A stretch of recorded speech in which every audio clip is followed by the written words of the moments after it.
quantumlaserpointers.com.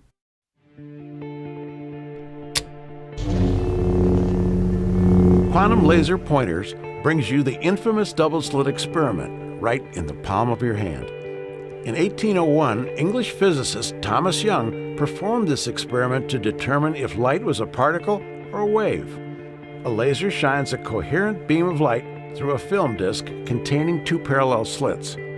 Light striking the wall behind the slits produces a classic interference pattern. This surprising result means light passes through the parallel slits not as particles, but as waves. When the peaks of two waves overlap, it creates a band of light. When the peak of one wave meets the valley of another, light is canceled out. Variations of this experiment spurred public debates between Albert Einstein and Niels Bohr on the true nature of reality. It's been called the granddaddy of all quantum weirdness. This convenient and affordable double-slit laser was designed for personal enjoyment and education. Visit our website or subscribe to our YouTube channel now. Be among the first to see our new line of double-slit lasers, quantumlaserpointers.com.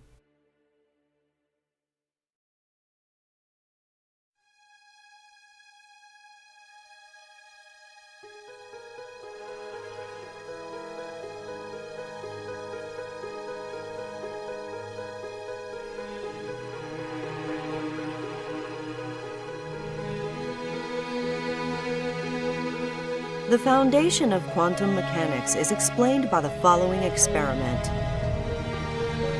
Suppose we have a wall with two holes. Suppose we shoot marbles at it, one marble at a time. Behind the wall, we have a cloth. Each time a marble hits the cloth, we mark where it landed. As marbles hit the cloth in the same spot more than once, we mark the red mark darker.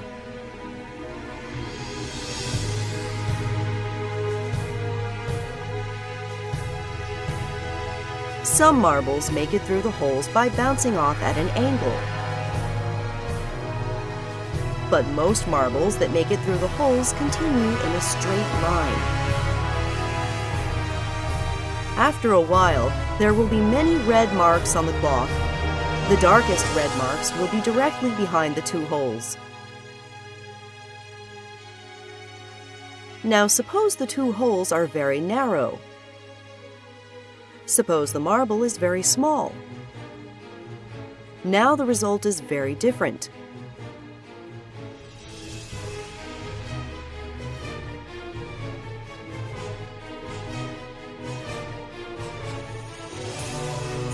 A striped pattern is produced. The marbles never hit the cloth in the areas between the stripes. All particles in the universe produce this striped pattern, provided that both they and the holes are small enough. No matter how many times we repeat this experiment, and no matter what type of object we use to replace the marbles, the result is always the same. Only one known phenomena can explain this result. Waves. When a wave passes through a hole, it spreads out on the other side.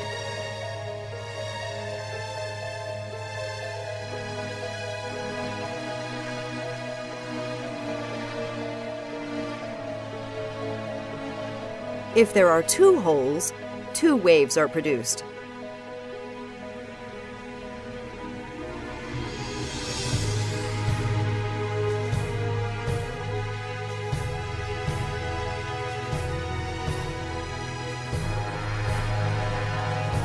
When you have two waves, they interact with one another.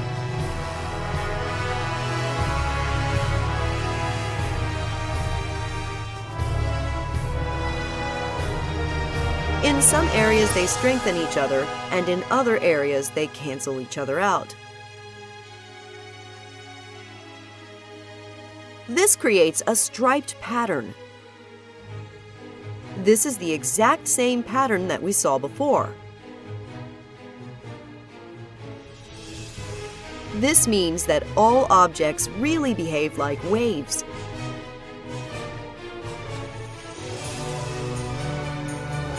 But if all objects behave like waves, then why don't we see a striped pattern for the large marbles?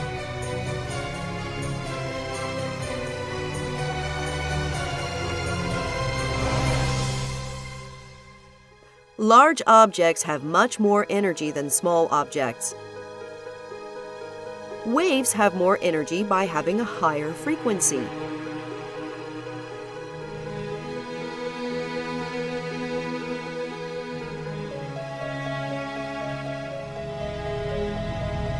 When waves with higher frequencies interact with one another, the pattern is different.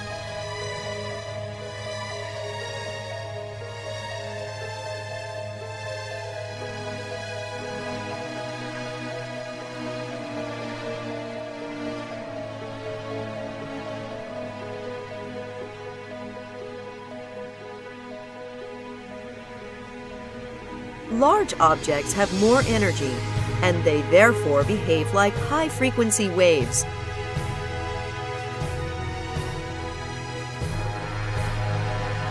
This is why large objects do not produce a striped pattern, but small objects do.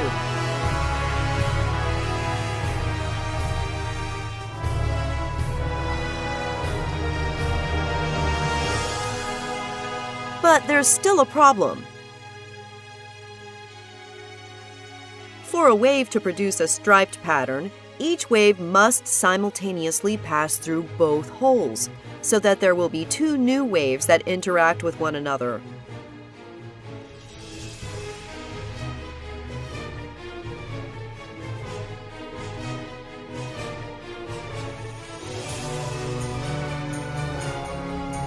But we're shooting the marbles at the wall only one marble at a time.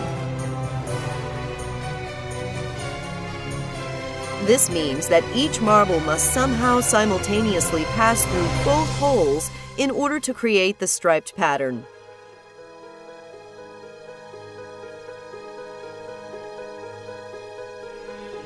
Let's see if this is what actually happens by blocking one of the holes. The striped pattern disappears.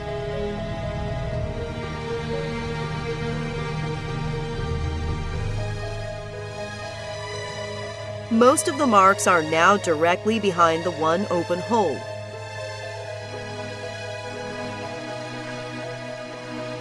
Now let's block the other hole instead.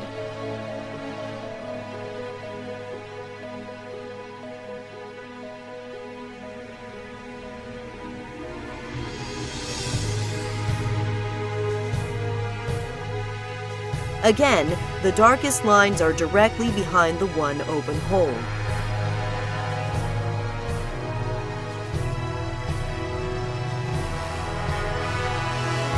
But if we unblock both holes, the striped pattern returns.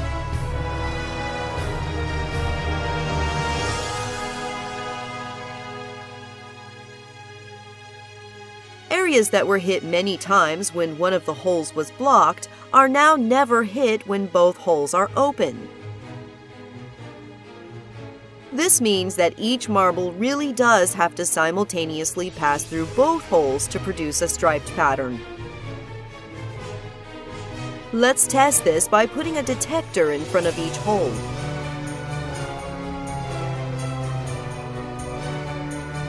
We should expect that both detectors will simultaneously indicate that the marble passes through it. However, this is not what happens.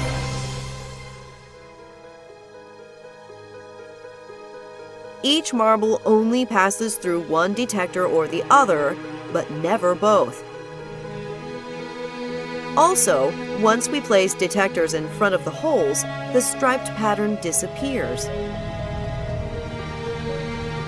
Now the darkest lines are directly behind the two holes, just as when we blocked one hole at a time. Let's try putting a detector in front of only one of the two holes. It turns out that having even just one detector has the same effect as having two detectors, and causes the stripe pattern to disappear. Any attempt to discover which of the two holes the marble passes through forces the marble to pass through one hole or the other, and not both. One detector has the same effect as two because once we know if the marble passed through one hole, then we also automatically know whether or not it passed through the other one. A marble goes through both holes only when we are not trying to find out which hole it went through. But when we do try to find out, the marble goes through only one hole or the other. So what if we place detectors in front of both holes and just close our eyes and not look?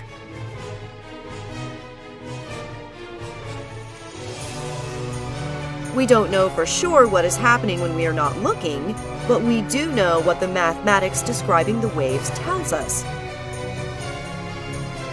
When waves pass through a detector, the waves are altered so that they can no longer interact with one another.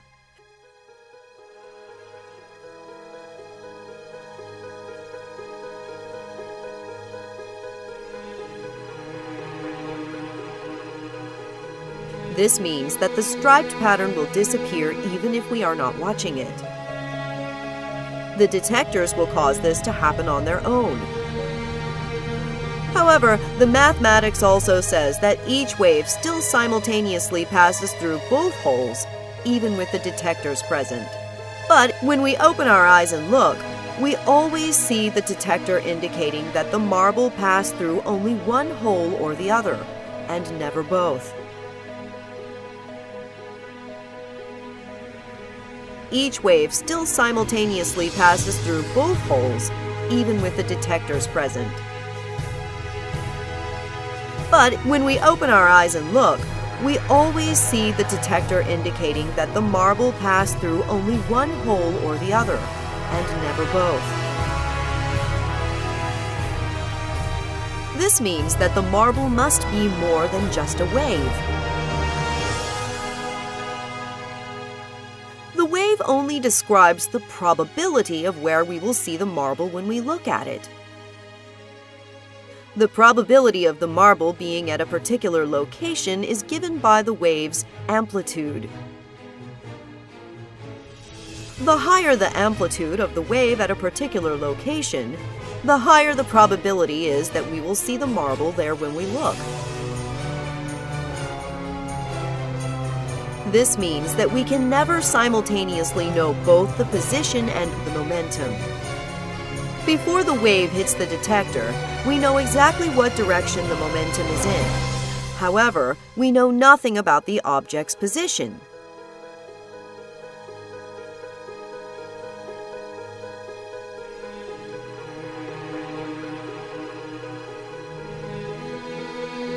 Immediately after we see the marble hit the detector, we know exactly where its position is, but now we know nothing about the direction of the momentum. Not only are we not able to simultaneously measure the position and momentum of an object, the object does not even have a specific position or momentum until we observe it. If the marble always had a specific position, then the marble would not be able to go through both holes simultaneously, which is necessary to produce the striped pattern. But if all objects are just a wave of probability until we observe them, then this means that the detectors and all the objects the marbles interact with are just a wave of probability too. Suppose we place an object behind each of the two holes. The marble will knock down one of the two objects, depending on which hole it passes through.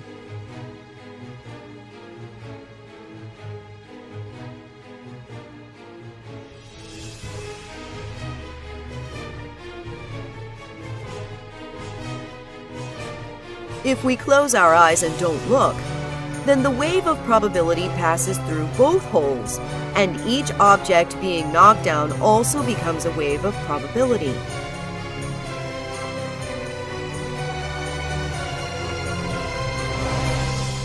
Just as each marble simultaneously passes through both holes, each object is now simultaneously both standing up and knocked down.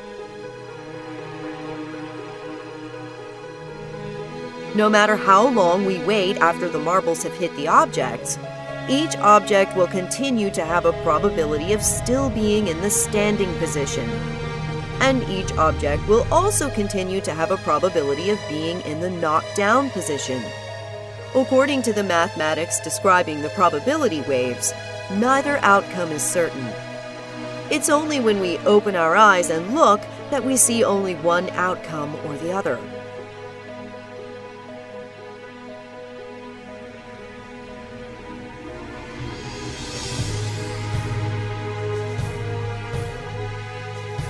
It's not just that we ourselves do not know the outcome until we look. It seems that even the universe itself does not know which object is standing up and which object is knocked down until we actually open our eyes and observe the results. To explain why this is the case and what this means about the fundamental nature of our universe, let us talk about spin. The direction of the spin of a particle can be described by an imaginary arrow. Particles spinning in opposite directions will have their arrows pointing in opposite directions.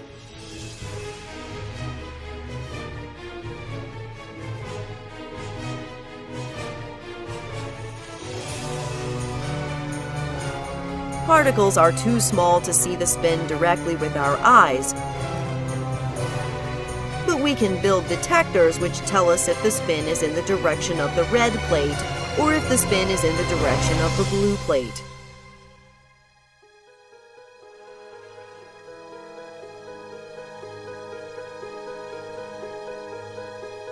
Suppose we think that we already know the spin of a particle ahead of time, because we have measured it previously and we line up the detector with this direction. The detector will always give us the same result we measured previously.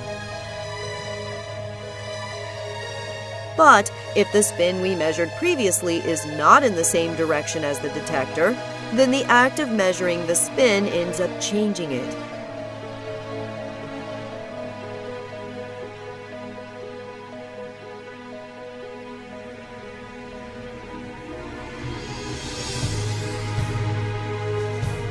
It is not possible to simultaneously measure the spin of a particle in more than one direction at a time. If we want to know the direction of the spin in the horizontal direction, then we need to rotate the detector.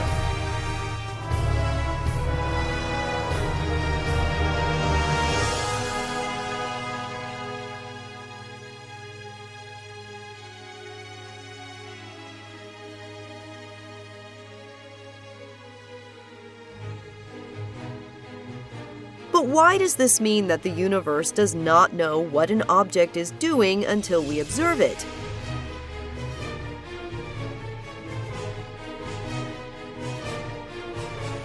The answer lies in the fact that we can produce pairs of particles that always spin in opposite directions. If the two detectors are aligned in the same direction, then when the spin of one particle is measured to be towards the red plate, the spin of its partner is always measured to be towards the blue plate. This is true 100% of the time. This is still true the vast majority of the time, even if we offset the detectors by 45 degrees. We know this based on experiment. If we offset the detectors by 45 degrees, then when the spin of one particle is towards the red plate, the spin of its partner will be towards the blue plate, the vast majority of the time.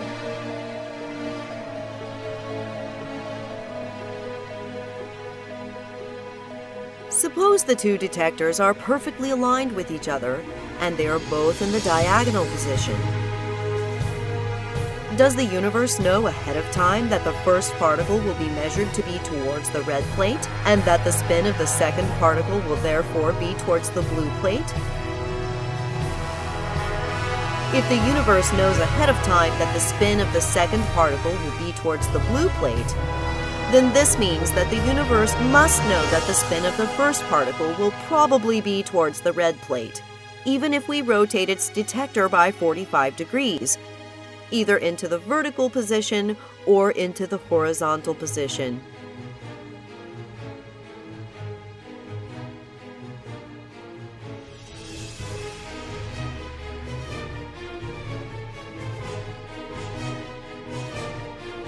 Therefore, if the universe knows the results in the diagonal observation ahead of time, then the universe would also know that if one detector will be rotated into the vertical position and the other detector will be rotated into the horizontal position, the two particles will still probably be spinning in opposite directions. But when we actually do the experiment, this isn't what happens. When the two detectors are offset by 90 degrees, there is no correlation between the measured spins of the two particles. When the two detectors are offset by 90 degrees, the spins of two particles are just as likely to read in the same direction as they are to read in opposite directions. Therefore, if we start out by assuming that the universe knows ahead of time what the measurements will be, this leads to a contradiction. Assuming that the universe knows the answers ahead of time implies that most of the time, the measured vertical spin of one particle must be in the opposite direction of the measured horizontal spin of the second particle. But we know that this is not the case. The apparent implication is that the universe cannot know ahead of time what the measurement of the spin will be, and the universe makes up its mind only when the spin is actually observed. The apparent implication is also that when the spin of one particle is measured, it sends an instantaneous message to its partner to spin in the opposite direction. If each particle makes up its mind about what direction it's spinning only when it's observed, then we need this instantaneous message from one particle to the other in order to guarantee that the two particles will always decide to spin in opposite directions when the detectors are aligned.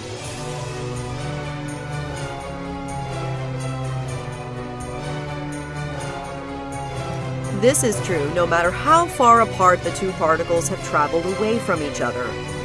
Even if we wait until the two particles are on opposite sides of the universe before we make our observation, this instantaneous message still seems to occur. Until we observe the particles, their spins are nothing more than probabilities. But we need to observe only one of the two particles for both of them to simultaneously decide in what direction to spin. If everything in the universe is made out of these particles, including the detectors themselves, then the detectors are also nothing more than a probability until they are observed. According to the mathematics describing the probabilities of the particles, passing through the detector is not what causes the particle's spin to decide to spin in one direction or the other. Passing through the detector entangles the detector to the particle, in the same way that the two particles are entangled to each other.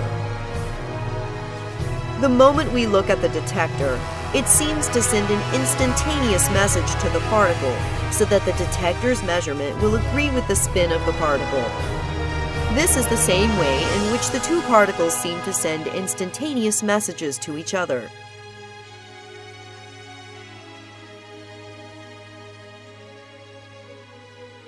There are many possible explanations as to what's actually happening and how to interpret these results, and this is a matter of considerable debate. But if we really do have these types of instantaneous messages, which are faster even than the speed of light, then this creates an interesting situation with Einstein's theory of relativity. According to Einstein's theory of relativity, different observers will disagree about which of two events happened first, and no observer is more correct than any other.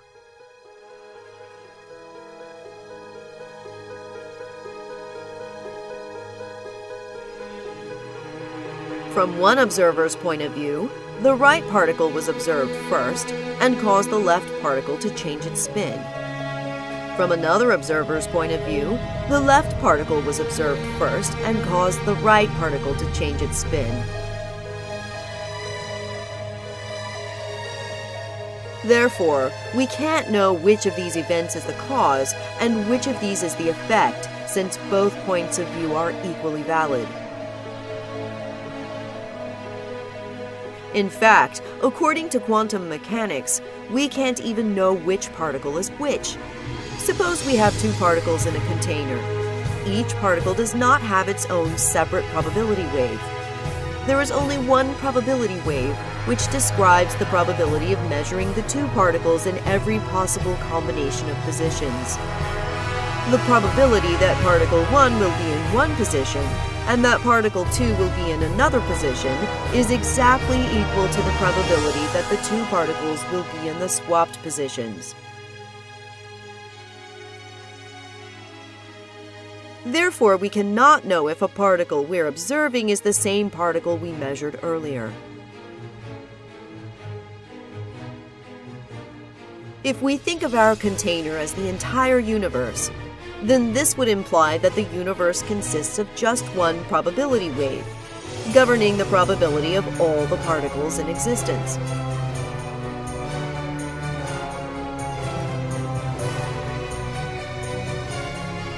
But if we ourselves are made out of these exact same particles, then why is the act of us observing something so fundamentally different from everything else in the universe?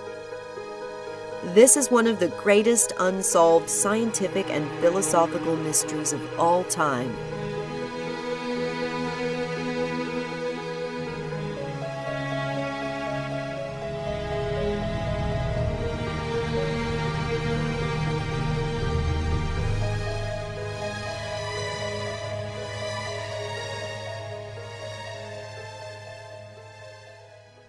It creates a band of light. When the peak of one wave meets the valley of another, light is canceled out. Variations of this experiment spurred public debates between Albert Einstein and Niels Bohr on the true nature of reality. It's been called the granddaddy of all quantum weirdness. This convenient and affordable double-slit laser was designed for personal enjoyment and education. Visit our website or subscribe to our YouTube channel now. Be among the first to see our new line of double-slit lasers, quantumlaserpointers.com.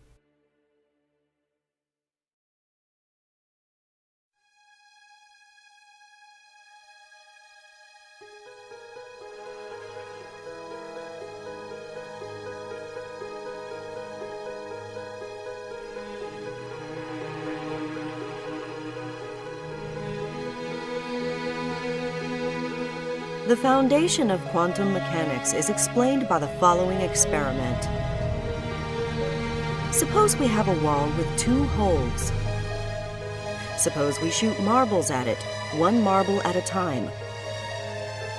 Behind the wall, we have a cloth. Each time a marble hits the cloth, we mark where it landed. As marbles hit the cloth in the same spot more than once, we mark the red mark darker.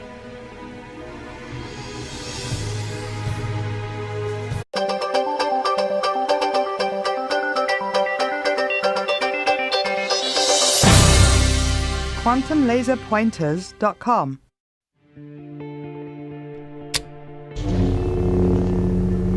Quantum Laser Pointers brings you the infamous double-slit experiment right in the palm of your hand. In 1801, English physicist Thomas Young performed this experiment to determine if light was a particle or a wave.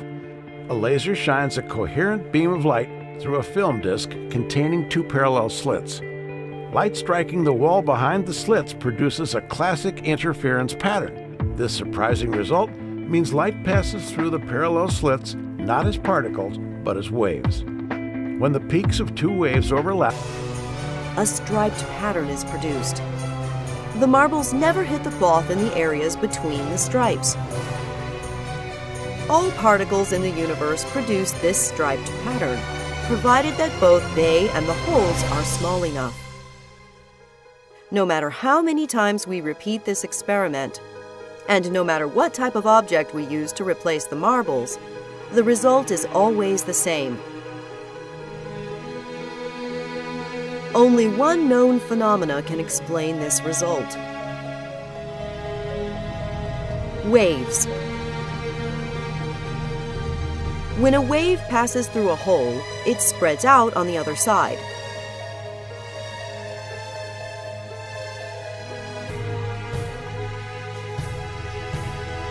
Some marbles make it through the holes by bouncing off at an angle. But most marbles that make it through the holes continue in a straight line. After a while, there will be many red marks on the cloth. The darkest red marks will be directly behind the two holes. Now suppose the two holes are very narrow. Suppose the marble is very small. Now the result is very different.